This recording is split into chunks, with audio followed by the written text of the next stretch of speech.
eu sou o pastor Marcelo da Primeira Igreja Batista de Mantena e estou aqui hoje para uma importante missão, ministrar ao seu coração a lição da escola bíblica desta semana. Eu quero me valer da revista Práticas Bíblicas da Convenção Batista Mineira que temos adotado em nossa igreja. Eu queria lembrá-lo que a lição de hoje é a lição de número 23, cujo tema é A Igreja do Senhor, um povo que canta. Esta lição está registrada nesta revista Práticas Bíblicas entre as páginas 107 e 110. Antes de seguirmos com o roteiro indicado por esta lição, eu gostaria de ler o texto básico que serve de referência para todo o estudo que eu e você faremos durante toda esta videoaula. A palavra do Senhor no livro de Atos, capítulo 16, a partir do versículo 25 até o versículo 26, nos diz assim: Por volta da meia-noite, Paulo e Silas oravam e cantavam hinos a Deus enquanto os presos os escutavam.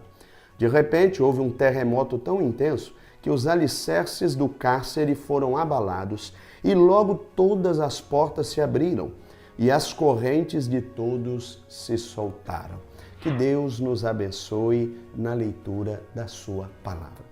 Quando nós pensamos em adoração, nós pensamos em uma série de aspectos que estão para além da música propriamente dita. Mas é bom lembrar que um dos elementos fundamentais da adoração, não é o único, mas um dos elementos fundamentais é o canto. Porque o canto, ele expressa aquilo que eu e você sentimos. Ele está diretamente relacionado àquilo que eu e você estamos vivendo.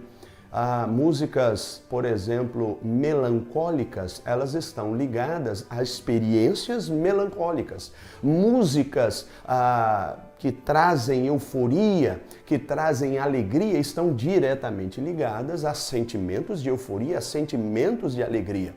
Portanto, a música é literalmente a expressão daquilo que eu e você estamos sentindo em poema e melodia.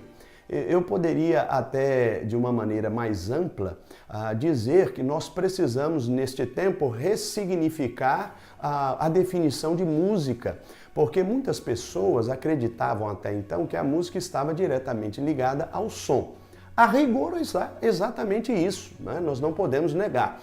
Mas nós podemos, por exemplo, hoje pensar que uma pessoa surda e até eventualmente muda pode se expressar através de libras. E ele estará cantando com gestos. Então a música, ela é muito mais ampla do que propriamente apenas a emissão em ritmo de um som que você faz a partir daquilo que está sentindo. Bom, a palavra de Deus mostra como os nossos sentimentos impactam diretamente a nossa adoração. Eu queria, por exemplo, chamá-lo a um texto que está lá no Salmo de número 137. Este salmo, ele conta um momento dramático da história do povo hebreu. Este povo estava cativo na Babilônia, já próximo da libertação, portanto, com quase 70 anos de cativeiro, e a Bíblia diz que este povo estava sendo provocado pelos babilônicos a cantar, e cantar músicas de Sião, do seu povo, da sua terra. E a Bíblia diz que este povo não consegue fazê-lo porque o sentimento não concordava, não conferia com aquilo que eles gostariam de expressar naquele momento. Olha o que a palavra de Deus diz neste riquíssimo texto para o nosso estudo de hoje. Salmo 137. Às margens dos rios da Babilônia, nos assentamos e choramos, recordando-nos de Sião.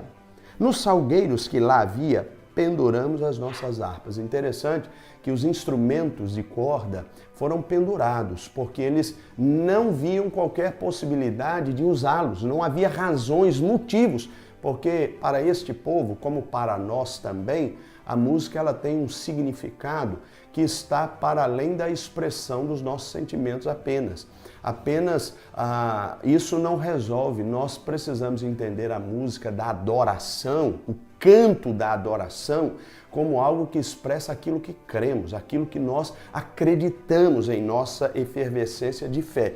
E a palavra de Deus continua dizendo: pois aqueles que nos levaram cativos nos pediam canções, e os que nos oprimiam pediam que os alegrássemos. Cantai-nos um dos cânticos de Sião. Mas como poderíamos entoar o cântico do Senhor em terra estranha? Ó Jerusalém, que a minha mão direita se atrofie se eu me esquecer de ti, que a minha língua se prenda ao céu da boca se não me lembrar de ti, se eu não preferir Jerusalém à minha maior alegria. Senhor, lembra-te dos edomitas do dia de Jerusalém, pois eles diziam, arrasai-a, arrasai-a até os alicerces. Filha da Babilônia, serás destruída. Feliz aquele que te retribuir o mal que fizeste a nós. Feliz aquele que pegar teus filhos e esmagá-los contra a pedra. Uma palavra importante que aparece aqui é a palavra hebraica nashir, que significa cantar. Este povo não conseguia fazer este nashir, isto é, este cantar em uma terra estranha, porque os seus sentimentos, melhor dizendo, não lhes permitiam fazer isso. Infelizmente, a nossa adoração, muitas vezes, ela é dominada por sentimentos ruins e sentimentos errados. E eu quero lembrá-lo, fazendo aqui um contraponto com o texto que lemos há pouco lá do livro de Atos, que a nossa adoração em canto não pode estar sujeita às circunstâncias que eu e você vivemos. Interessante que o livro de Atos mostra em Paulo e Silas um outro comportamento, completamente diferente desse comportamento dos hebreus lá na Babilônia. Lá no Novo Testamento, quando Paulo e Silas foram presos, no livro de Atos, capítulo 16, a Bíblia diz que a despeito das prisões, a despeito dos açoites pelos quais eles passaram, a despeito de toda a humilhação que foram obrigados a vivenciar, aqueles homens à meia-noite cantavam, oravam, buscavam a Deus. E o interessante, eles cantavam ao Senhor, quer dizer, a adoração fazia parte da sua experiência mesmo em momentos dolorosos da vida. E nós não podemos abrir mão disso, porque a nossa experiência de adoração, ela passa pelo canto. E o canto pode e deve expressar aquilo que nós estamos sentindo, inclusive em momentos desafiadores. Mas, sobretudo, a nossa música precisa expressar aquilo que cremos e em quem cremos. Eu e você não podemos perder isso de vista. Uma discussão quando nós pensamos em cânticos, em adoração ou canto apenas, é o que cantar na igreja. Nós pensamos em repertório, que é a escolha das músicas que vamos adotar, nós pensamos em ritmos, nós pensamos em modelos de adoração, liturgias, mas muitas vezes nós nos esquecemos de perguntar à plateia. É bom você lembrar daquela lição que estudamos anteriormente, a lição de número 22, quando fiz aqui um paralelo entre o teatro, um espetáculo teatral e uma experiência cultica propriamente dita, valendo-me de um conceito de Kierkegaard, uma analogia que ele apresentou em uma de suas expressões, em um de seus ensaios. E você certamente percebeu que muitas vezes nós nos esquecemos de que a plateia é o nosso Deus. E nós precisamos, para adorá-lo, saber do que ele gosta. E é interessante que nós fazemos uma confusão. Nós achamos que somos nós quem devemos definir o que vamos cantar e o que vamos gostar. Na verdade, quem recebe a adoração é Deus. Então, quando nós cantamos, a máxima permanece. Esta lógica não pode ser quebrada. Quem deve definir o que eu e você vamos cantar não é o nosso gosto pessoal, mas é aquilo que Deus quer ouvir de nós, aquilo que Deus prescreve em sua palavra. E por falar em prescrição da palavra de Deus, quanto ao canto na adoração, eu quero me valer de uma orientação do apóstolo Paulo aos Efésios, no capítulo 5, mais especificamente no versículo 19. Há aqui 3 expressões que merecem a nossa atenção e nós vamos estudá-las.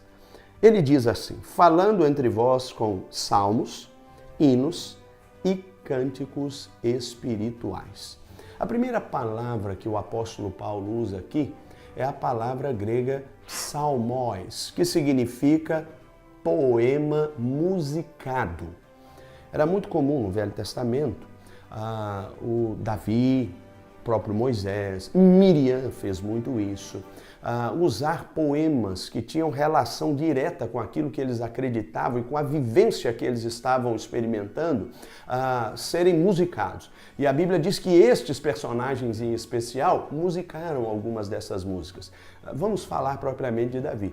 Davi musicou inúmeros salmos. Ele era, na verdade, um musicista, tocava harpa. Inclusive, você vai se lembrar, se é um bom conhecedor da palavra de Deus, que Davi era muitas vezes solicitado, ainda antes de ser o rei de Israel propriamente dito, ele era solicitado para tocar a sua música, a sua harpa e cantar para acalmar o coração de Saul, que era um homem perturbado naquela altura da sua história de vida. Então, os salmos, eles são poemas musicados. E o apóstolo Paulo está dizendo, esse estilo de música deve existir na igreja. Nós precisamos cantar, mas não somente. Ele usa aqui uma segunda expressão, que é a expressão que nós conhecemos por hinos. Essa é a expressão grega, que é a expressão rupnós ou ritnós. Esta expressão, ela está relacionada a uma música dividida em estrofes e que tem propriamente uma preocupação com a métrica. E estes hinos, eles estão na história do cristianismo de uma maneira muito profunda. Por exemplo, Martinho Lutero, no auge da Reforma Protestante, ele expressou a sua fé através de um hino denominado Castelo Forte. E ali ele diz, olha, se nós tivermos que perder bens, se nós tivermos que perder mulher, se nós tivermos que perder tudo o que existe, inclusive a nossa vida, por amor ao Evangelho de Jesus Cristo, que o façamos, porque a nossa vida está firmada no castelo forte que é o nosso Deus. Impressionante como o hino tem esse poder de expressar uma experiência pessoal. A maior parte dos hinos, a maior parte tem a ver com a inspiração de alguém que viveu algo e traduziu isso em letra e música para abençoar as nossas vidas. Muitas vezes alguém traduziu isso em letra e outro alguém em parceria traduziu isso em música. Então essa adoração passa a existir na vida da igreja. Então já vimos aqui, segundo o apóstolo Paulo, deve haver salmos na igreja, deve haver hinos, mas não somente. A Bíblia ainda usa uma terceira expressão, cânticos espirituais. No grego há uma inversão aqui, pneumatikais adontes, que significa cânticos inspirados pelo Espírito. Estes, por definição, não têm preocupação ou qualquer preocupação com a métrica. Estes estão mais preocupados em demonstrar a expressão de uma vivência de adoração com o Senhor. Então, não é propriamente uma experiência pessoal de vida, mas tem relação direta com a devocional, a vida devocional de alguém com o Senhor. E estes cânticos espirituais também precisam existir na igreja. Bom, para que não haja qualquer discussão a esse respeito, vamos ver o que o apóstolo Paulo ainda fala a esse respeito no livro de Colossenses, mais especificamente no capítulo 3, o versículo 16. E ele diz assim, a palavra de Cristo habite ricamente em vós, em toda sabedoria, ensinai e aconselhai uns aos outros com salmos, hinos e cânticos espirituais, louvando a Deus com gratidão no coração. Perceba que não há qualquer sentido em rivalizar gerações, pelo menos não no que diz respeito à adoração. É interessante que durante muitos anos nós acreditávamos que podíamos rivalizar cânticos com hinos. A ala dos que adoram por cânticos muitas vezes renega os hinos. E a ala que adora por hinos muitas vezes renega os cânticos. Note que a palavra de Deus desfaz toda esta confusão. Esta confusão é puramente humana. E parte do pressuposto de que nós é quem devemos definir o repertório, nós é quem devemos definir o que gostamos para a adoração. E a escolha não deve ser nossa. A escolha deve ser do nosso Deus. E Ele é quem está dizendo que a adoração em cântico deve passar por salmos, por hinos e cânticos espirituais. Daqui para frente, quando a sua igreja for cantar um cântico, se você é da ala que gosta mais, que tem mais feição aos hinos, cante os cânticos. Sobretudo, porque não há qualquer possibilidade de excluí-los, porque eles são prescrição bíblica. E se você o fizer, estará contrariando a palavra do Senhor. Você que gosta mais de cânticos, provavelmente os mais jovens, não diminua os hinos e nem os trate como ultrapassados. Na verdade, você precisa entender que quando faz isso ou comete tal erro, você está infringindo uma prescrição bíblica. Então, cuidado, porque a palavra de Deus é categórica. Devemos adorar ao Senhor com hinos, salmos e cânticos espirituais. Já expliquei o que cada um deles significa, o que cada um deles deve significar na existência cultica de uma igreja. Eu queria então, rapidamente, mostrar o que o autor nos ensina em pelo menos 3 tópicos e prometo não tomar muito o seu tempo. A primeira coisa que eu quero que você guarde no coração, através daquilo que estamos estudando, é que a igreja que canta, o povo de Deus que canta, entende as funções do canto na religião cristã. A religião cristã, ela durante muitos anos, ela estabeleceu na música um dos seus pilares de existência e sustentação. E é interessante que esta expressão, encanto, é uma expressão que foi muito bem ensinada, eu diria até sistematizada, por um autor chamado Donald, e aí eu preciso ler o nome dele aqui, Hustad.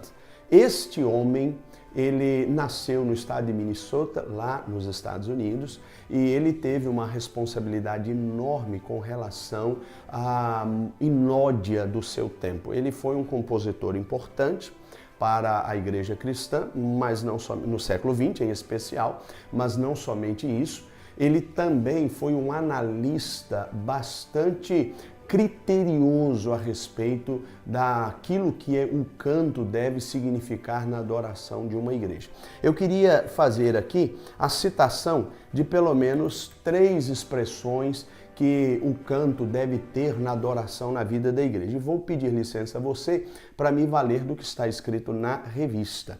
Em primeiro lugar, esta música, este cântico que eu e você entoamos ao Senhor, ele está associado ao prazer nas atividades religiosas.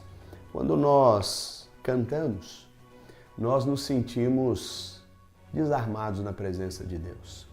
Isso gera uma sensação de prazer enorme. Mas isso seria muito pouco para adoradores, porque nós não podemos nos valer apenas de sensações. Sensações são importantes, mas muitas vezes elas são puramente emocionais, né? E sentir a presença de Deus através da música é fundamental e importante, mas ela não pode ser apenas uma sensação. E aí ele fala da segunda função ou expressão que esta música deve ter na adoração que eu e você dirigimos ao Senhor. Ela é a expressão daquilo que eu e você sentimos no campo das emoções.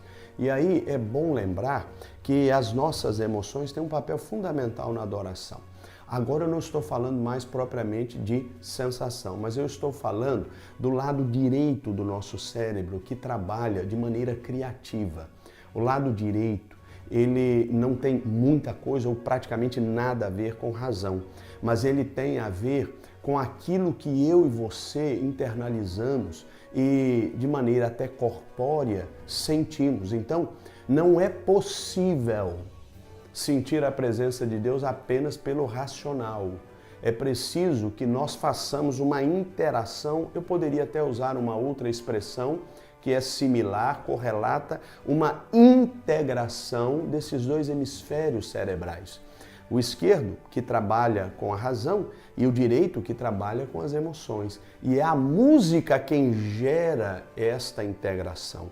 Então, o canto na adoração é de fundamental importância, porque ele inclui nossas emoções no processo de adoração. Percebe a importância? E a última função que ele descreve aqui, a terceira, portanto, é a função que tem a ver com a nossa vivência. Você notou lá no Salmo de número 137, quando o povo não queria cantar, porque a vivência que este povo tinha era uma vivência absolutamente constrangedora para a adoração, porque este povo, naquele momento, estava se sentindo sem chão. E literalmente estava sem chão, porque este povo estava numa terra estranha. Agora é interessante, aí eu quero fazer esse contraponto, o Salmo de número 126 mostra exatamente o contrário. Ou seja, um sentimento que tinha a ver, ou uma experiência, melhor dizendo, que tinha a ver com o retorno deste povo da Babilônia à cidade de Jerusalém, que eles chamavam de Sião. E olha o que este salmo diz. Quando o Senhor trouxe os cativos de volta a Sião, ficamos como quem sonha. A nossa boca se encheu de riso, a nossa língua de cânticos de alegria. E se dizia entre as nações, o Senhor fez grandes coisas por eles. Sim, Senhor, o Senhor fez grandes coisas por nós e por isso estamos alegres. Restaura os nossos cativos, assim como renovas as correntes no Neguebe. Os que semeiam em lágrimas colherão com cânticos de júbilo. Aquele que sai chorando a plantar a semente voltará com cânticos de júbilo, trazendo consigo os seus feixes. Percebe como há uma mudança no ânimo deste povo para cantar? A experiência, ela diz muito sobre a nossa adoração. O momento que eu e você estamos vivendo pode ser determinante. Mas eu posso até incluir um pitaco a mais nesse ponto. A maneira como nós vivenciamos as nossas experiências pode ser determinante. Se você viu, repito, apóstolo Paulo e Silas, lá no Novo Testamento, presos, a despeito de uma adversidade aparente, estavam alegres e conscientes de que estavam cumprindo a missão do Deus vivo, a missão que Jesus Cristo havia lhes confiado. Este povo só consegue, agora estou me referindo ao povo hebreu, lá do Velho Testamento, só consegue encontrar uma dinâmica cultica para cantar com alegria quando volta para casa depois do cativeiro babilônico. Então as nossas experiências, elas falam muito alto, mas o que realmente deve determinar a nossa adoração em cântico é aquilo que nós cremos. Lembre-se disso o tempo inteiro. A segunda passagem, ou o segundo tópico que o autor nos propõe é o canto como expressão coletiva de fé. Interessante o autor tocar nesse ponto, porque a igreja, ela não existe como uma ilha. Você bem sabe que a igreja somos nós, mas nós não somos ilhas separadas umas das outras. Você vai se lembrar das aulas de ciências, lá no seu ensino fundamental, anos iniciais, e vai se lembrar da definição de ilha. Ilha é uma porção de terra cercada por águas de todos os lados, ou por todos os lados. Muitas vezes, eu quero transpor esse conceito para a vida real de cada um de nós, muitas vezes nós fazemos de nossa experiência de adoração ilhas. E aí cada um de nós adora de um jeito, cada um de nós define o que quer cantar. E o que o autor está propondo aqui é o que Jesus Cristo nos ensina, que nós precisamos fazer da adoração uma experiência coletiva. Então, o canto, ele precisa ser coletivo. Evidentemente, você pode cantar na sua casa sozinho, você pode cantar enquanto estiver dirigindo o seu carro sozinho, desde que não perca a atenção ao trânsito. Você pode cantar no seu escritório, você pode cantar na sua cama, isso não é problema. Agora, nós não podemos nem de longe separar o canto que a igreja deve dispensar ao Senhor na adoração da experiência coletiva de fé. Nós precisamos compartilhar a nossa adoração em cântico com as pessoas que estão conosco e fazem parte da mesma igreja. O que é igreja? Igreja é um grupo de pessoas regeneradas, biblicamente batizadas, que se reúnem para adorar o Deus Todo-Poderoso e para proclamar o Evangelho de Jesus Cristo, percebe? Então, nós precisamos vivenciar esta adoração em cântico, no nível coletivo ou em nível coletivo. Você não pode perder isso de vista. E o terceiro e último tópico proposto pelo autor desta lição versa sobre o canto para corroborar a pregação. Como já bem vimos aqui, aquilo que acreditamos é exatamente aquilo que deve determinar as nossas canções. Se eu e você confiamos em Jesus Cristo, as nossas canções precisam falar de fé. Se eu e você pregamos amor, então as nossas canções devem entoar melodias cuja letra bate ou confere com o perdão. Se eu e você acreditamos na volta de Jesus Cristo para buscar a sua igreja, as nossas canções precisam expressar tudo isso. Então o que o autor está propondo, e eu e você não podemos nos esquecer jamais, é que aquilo que cantamos precisa ter coerência direta com aquilo que nós pregamos. E aí uma coisa importante, eu e você precisamos saber o que estamos pregando. E para saber o que estamos pregando, precisamos saber no que cremos. Você nunca pode anunciar o Evangelho a ninguém se você não conhece o Evangelho. Você nunca pode falar de um Deus do qual você não sabe absolutamente nada. Então, suas canções precisam expressar aquilo que determina, que define a sua pregação. Viva com a palavra de Deus servindo de crivo para a sua experiência de adoração em cântico. Se você entender isso, meu amigo, você será um adorador como Deus espera que eu e você sejamos. Já estamos finalizando e eu quero convidar você a orar e pedir a Deus que esteja sempre abençoando a sua trajetória na adoração em cântico. Não desmereça o canto do culto. Ele é tão importante quanto a pregação, desde que ele esteja centrado na própria pregação, isto é, na palavra de Deus. Amém? Obrigado pela sua atenção e até o nosso próximo estudo, se Deus quiser.